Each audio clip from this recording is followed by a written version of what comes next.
नमस्कार, मैं हूँ लता और आप देख रहे हैं हमारा चैनल लता शिक्षण संस्थान। हमारे चैनल लता शिक्षण संस्थान में आप सबका स्वागत है। आशा करती हूँ कि आप सब अच्छे होंगे और अच्छे से पढ़ाई कर रहे होंगे और एग्ज़ाम की तैयारी कर रहे होंगे। आज मैं आप लोगों के बीच झारखंड से रिलेटेड टॉपिक वाली क्लास लेकर आई हूँ। तो हमारा टॉपिक चल रहा था झारखंड के क्षेत्रीय राजवंश। क्या चल रहा था? झारखंड के क्षेत्रीय राजवंश। तो जैसा कि हमने पहले प्रीवियस क्लास में बताया कि झारखंड के जो क्षेत्रीय राजवंश है वो 3 प्रमुख क्षेत्रीय राजवंश है। कौन कौन सा? तो छोटा नागपुर खास का नागवंश पहला हो गया, दूसरा पलामू का रक्सेल वंश और तीसरा सिंहभूम का सिंह वंश। तो इन तीनों प्रमुख क्षेत्रीय राजवंशों में हमने सबसे पहले छोटा नागपुर खास का नागवंश के बारे में डिस्कस किया। आज हम लोग करेंगे और 2 प्रमुख जो बचा हुआ है राजवंश उसके बारे में। सबसे पहले करेंगे पलामू का रक्सेल वंश, फिर करेंगे सिंहभूम का सिंह वंश। इसके अलावा हम लोग करेंगे थोड़ा सा अन्य राजवंश जो था झारखंड में क्षेत्रीय राजवंश, उन सब चीज़ के बारे में भी थोड़ा थोड़ा डिस्कस करेंगे। तब हम लोग लेट नहीं करते हुए, समय का बचत करते हुए क्लास को स्टार्ट करते हैं। हमारा टॉपिक क्या है? क्षेत्रीय राजवंश। और क्षेत्रीय राजवंश में क्या है? पलामू का रक्सेल वंश। सबसे पहले हम लोग करेंगे पलामू का रक्सेल वंश। पलामू का रक्सेल वंश जो था वह पलामू के दक्षिण पूर्वी भाग तक फैला हुआ था, यानी कि इसका असर पूरा पलामू में नहीं था या पूरे पलामू क्षेत्र में नहीं था, बल्कि दक्षिण और पूर्व के क्षेत्र में फैला हुआ था। रक्सेल वंश के जो राजा थे, शासक थे, रक्सेल वंश के लोग थे, वे लोग अपने आप को राजपूत मानते थे। क्या मानते थे? राजपूत मानते थे। रक्सेलों की 2 शाखाएं थी। कितनी शाखाएं थी? 2 ब्रांच था उसका। एक देवगन ब्रांच, दूसरा कुंडेलवा ब्रांच। कितने ब्रांच था रक्सेल वंश का? तो 2 ब्रांच था, देवगन ब्रांच, कुंडेलवा ब्रांच। तो रक्सेल वंश में ज़्यादा इम्पोर्टेंट चीज़ नहीं है एग्ज़ाम के व्यू से, इसलिए हम लोग जितना हमें लगा कि एग्ज़ाम की दृष्टि से इम्पोर्टेंट है उसे हमने कलेक्ट किया। अब हम लोग करेंगे नेक्स्ट पॉइंट, सिंहभूम का सिंह वंश। सिंहभूम का सिंह वंश के बारे में हम लोग डिस्कस करेंगे। सबसे पहला पॉइंट है हमारा सिंहभूम के सिंह वंश के पारिवारिक इतिहास, यानी कि पारिवारिक इतिहास, फैमिली हिस्ट्री जो है उसका एक ग्रंथ है वंश प्रभा लेखन। क्या है? वंश प्रभा लेखन है। जिस लेखन में, वंश प्रभा लेखन में, यह जो इतिहास ग्रंथ है उसमें दिया गया है कि सिंहभूम का सिंह वंश जो है वो भी 2 शाखा में बटा हुआ है, यानी उनके भी 2 ब्रांच हैं। कितने ब्रांच हैं? 2 ब्रांच हैं। पहली ब्रांच, इसकी स्थापना कब हुआ? पहली शाखा की, तो पहली शाखा की स्थापना 8वीं सदी में हुआ, 8वीं सदी ईस्वी में हुआ। सिंहभूम के क्षेत्र में अधिकार कर लिया। क्या कर रहा है कि 8वीं सदी के समय ही सिंहभूम के क्षेत्र में सिंह वंशों ने अपना अधिकार जमा लिया। सिंह वंश की पहली शाखा की स्थापना किसने किया? ये क्वेश्चन बहुत ही इम्पोर्टेंट है। सिंहभूम के सिंह वंश की पहली शाखा की स्थापना काशीनाथ सिंह ने किया। किसने किया? काशीनाथ सिंह ने किया। और काशीनाथ सिंह के बाद और 13 राजा बने। कितने राजा बने? और 13 राजा बने पहली शाखा में, यानी कि प्रथम शाखा में, सिंह वंश के प्रथम शाखा में जब उसकी स्थापना हो गई, प्रथम शाखा की स्थापना हो गई, तो स्थापना किसने किया? काशीनाथ सिंह ने। और काशीनाथ सिंह को छोड़ करके इसके अलावा और 13 राजा हुए। अब हम लोग देखेंगे दूसरी शाखा, सिंह वंश की दूसरी शाखा। सिंह वंश की दूसरी शाखा की स्थापना 1205 ईस्वी में हुआ। कब हुआ? 1205 ईस्वी में। और किसने किया? तो इसकी स्थापना दर्प नारायण सिंह ने किया। किसने किया? दर्प नारायण सिंह ने किया। दर्प नारायण सिंह का शासनकाल था 1205 ईस्वी से 1262 ईस्वी तक। यानी कि इन्होंने बहुत ही लंबे समय तक शासन को संभाला, बहुत लंबे समय तक शासक बना रहा। दर्प नारायण सिंह के मरणोपरांत, जब ये इनकी मृत्यु हो गई दर्प नारायण सिंह की, तब कौन बने इनके उत्तराधिकारी? तब बने युधिष्ठिर।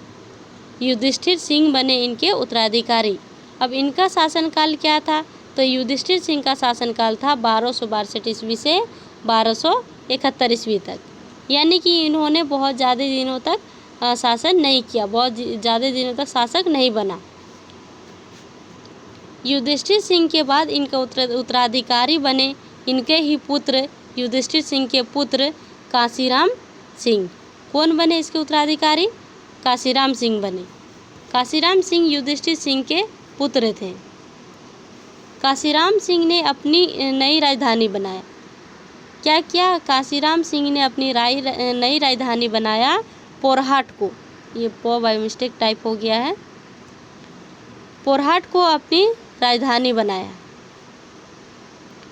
काशीराम सिंह के बाद सिंह वंश का सिंहभूम का सिंह वंश का शासक कौन बना? अच्युत सिंह बना। कौन बने? अच्युत सिंह। सिंह वंश का शासक अच्युत सिंह बना, जिन्होंने ही पौरी देवी की प्राण प्रतिष्ठा करवाया। किसकी? पौरी देवी का।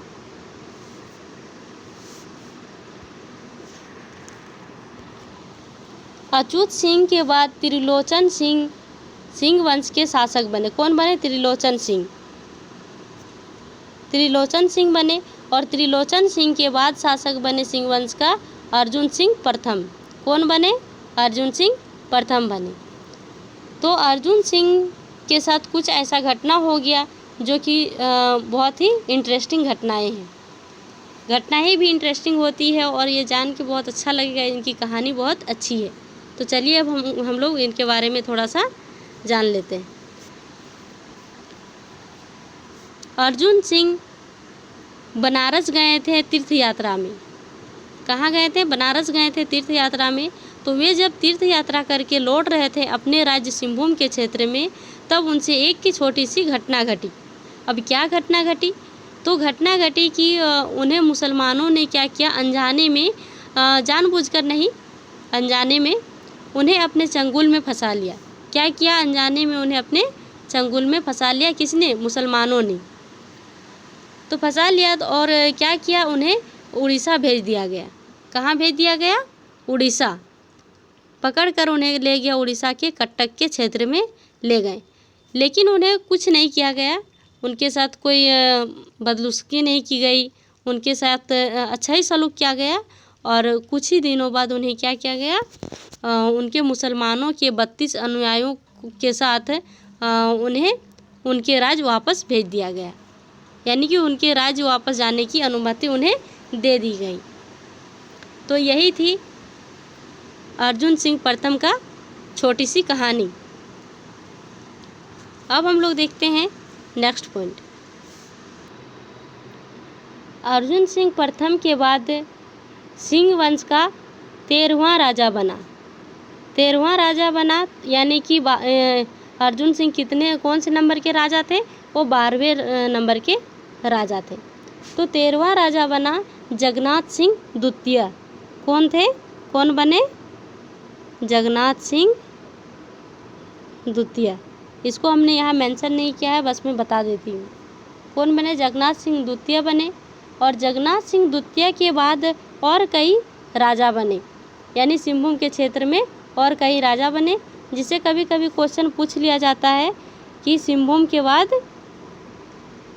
सिंहभूम के क्षेत्र में सिंह वंश शासक में जगन्नाथ सिंह के बाद कितने राजा बने? तो कुल 9 राजा बने। और उन सभी 9 राजाओं का मैं नाम बता दूंगी, जो जिसमें से कुछ कुछ इम्पोर्टेंट है और कुछ कुछ बहुत ज़्यादा इम्पोर्टेंट नहीं है, लेकिन फिर भी उसका नाम बता देती हूँ। जगन्नाथ सिंह के बाद जो राजा बने सबसे पहले, वो बने कृष्ण सिंह। कौन बने? कृष्ण सिंह। ऐसे इनके सभी के टाइटल में सिंह जुड़ा हुआ है, इसलिए मैं सबका सिर्फ नाम बता देती हूँ। सेकेंड में बने अजय सिंह। कौन बने? अजय सिंह। थर्ड में बने शिकार सिंह, शिकार सिंह। और फोर्थ नंबर पे बने दयार सिंह। फिफ्थ नंबर में बने मान सिंह। सिक्स्थ में बने अजय सिंह द्वितीय। एक बार अजय सिंह बने, फिर अजय सिंह द्वितीय बने। अजय सिंह द्वितीय के बाद बने सेवेंथ नंबर पे शिव नारायण सिंह, शिव नारायण सिंह। और एट्थ नंबर पे बने लक्ष्मी नारायण सिंह। कौन बने? लक्ष्मी नारायण सिंह। और नाइन्थ नंबर पे बने चित्रा सिंह। कौन बने? चित्रा सिंह बने। तो जगन्नाथ सिंह द्वितीय के बाद ये 9 राजा बने, 9 शासक बने, जिसमें से कुछ कुछ जो है बहुत ही इम्पोर्टेंट है, जैसे कृष्ण सिंह, मान सिंह, शिवनारायण सिंह, लक्ष्मी नारायण सिंह और चित्रा। ये कुछ कुछ जो है बहुत ज़्यादा इम्पोर्टेंट है। तो इन सब के बारे में मैं पूरा डिटेल नहीं बता रही हूँ क्योंकि वीडियो लंबा हो जाता और प्लस बहुत ज़्यादा इम्पोर्टेंट नहीं है। अब हम लोग आगे देखते हैं। तो उतना हो गया हमारा क्या, सिंह वंश, यानी सिंह वंश हो गया, पलामू का रक्सेल वंश हो गया, यानी कि क्षेत्रीय राजवंश का जो प्रमुख 3 राजवंश था उन सब के बारे में हम लोगों ने डिस्कस किया। अब हम लोग थोड़ा सा देख लेंगे प्रमुख राजवंशों के अलावा कई राजवंश हुआ करते थे क्षेत्रीय राजवंश में। तो सबसे पहले हम लोग देखेंगे मानभूम का मान वंश। मानभूम का मान वंश का क्षेत्र जो था वो हजारीबाग और मानभूम तक फैला हुआ था। कहाँ तक? हजारीबाग और मानभूम तक। मानभूम के जो मानवंशी शासक थे वो बहुत ही ज़्यादा अत्याचारी थे। बहुत ज़्यादा वे लोग अत्याचार करते थे। खास करके वे लोग महिलाओं पे ज़्यादा अत्याचार करते थे, महिलाओं को प्रताड़ित करते थे, जिसके कारण क्या हुआ कि कई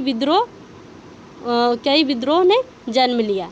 इस मानभूम के मानवंश के कारण कई विद्रोह का जन्म हुआ। क्यों हुआ? क्योंकि उनके राजा, उनके शासक जो थे बहुत ही ज़्यादा अत्याचारी थे।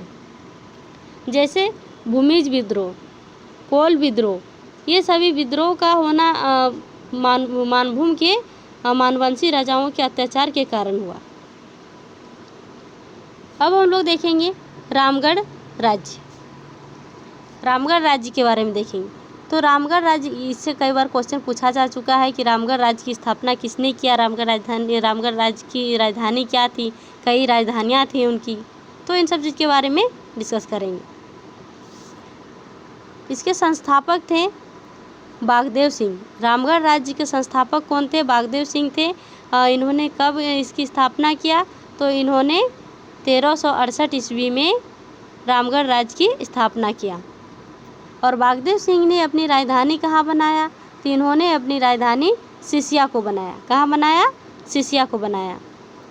रामगढ़ राज्य की अंतिम शासक कामाख्या नारायण सिंह थे। कौन थे? कामाख्या नारायण सिंह, जो कि 1937 में वो शासक बने। और कब तक रहे वो शासक? तो जब तक कि रामगढ़ राज्य अस्तित्व में ना आ गया तब तक वे शासक बने रहे, यानी कि 1955 तक। यहाँ तो हम सारे रामगढ़ की सारी राजधानियाँ टाइप नहीं की हूँ, लेकिन मैं उन सब के बारे में बता देती हूँ थोड़ा थोड़ा।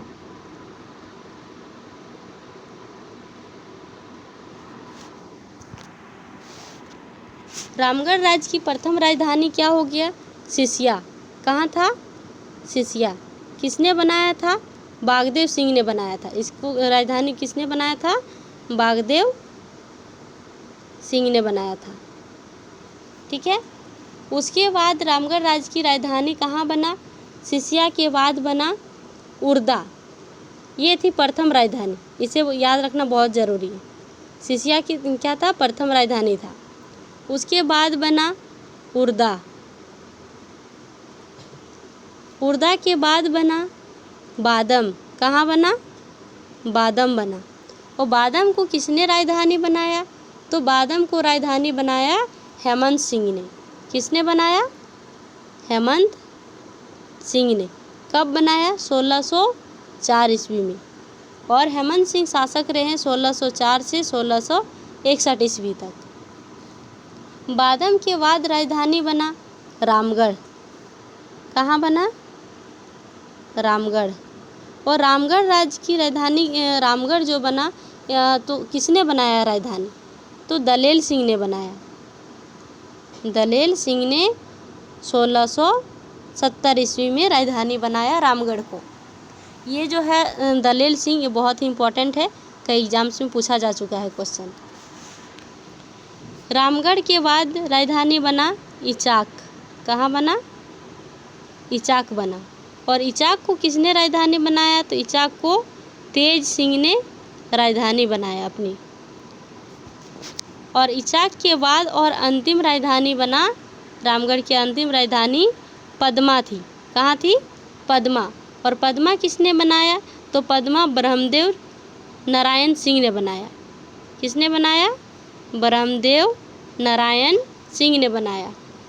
ये पद्मा जो है यह हजारीबाग से करीब 22 किलोमीटर दूर में स्थित है। कहाँ है? हजारीबाग से करीब 22 किलोमीटर दूर में। तो हम लोगों ने देखा कि प्रथम राजधानी कहाँ थी? सिसिया थी। और अंतिम राजधानी पद्मा। अब हम लोग थोड़ा सा देख लेंगे कि रामगढ़ राज्य अस्तित्व में कैसे आया, कब आया। जैसा कि हमने बताया कि रामगढ़ राज्य के अंतिम शासक जो थे कामाख्या नारायण सिंह, उन्होंने 1937 से लेकर के 1937 से लेकर के 1955 तक शासक रहे हुआ, जब तक कि रामगढ़ राज्य अस्तित्व में ना आ गया। तो रामगढ़ राज्य अस्तित्व में तब आया जब बिहार राज्य में भूमि सुधार अधिनियम आया। तो उसके बिहार राज्य के भूमि सुधार अधिनियम के धारा 3 के तहत रामगढ़ राज्य को अस्तित्व कर दिया गया, यानी रामगढ़ राज्य को समाप्त कर दिया गया। तो ये रहा रामगढ़ राज्य के बारे में। और हम लोग ज़्यादा कुछ डिस्कस नहीं करेंगे। ऐसा कोई भी राजवंश और नहीं रहा जो कि बहुत ज़्यादा एग्ज़ाम की व्यू से इम्पोर्टेंट है। तो आज का क्लास हम लोग यहीं तक रखते हैं। हमारा क्लास कैसा लगा आप हमें कमेंट करके बताएंगे। और हमारे चैनल में इसी तरह से स्पेशलिस्ट झारखंड का क्लास देखने के लिए जुड़ते रहें, और जो जुड़े हैं वो हमेशा क्लास को देखते रहें और हमारे क्लास का फ़ायदा लेकर एग्ज़ाम को क्रैक करने की प्रयास करें। ठीक है, यहीं तक रखते हैं। Thank you.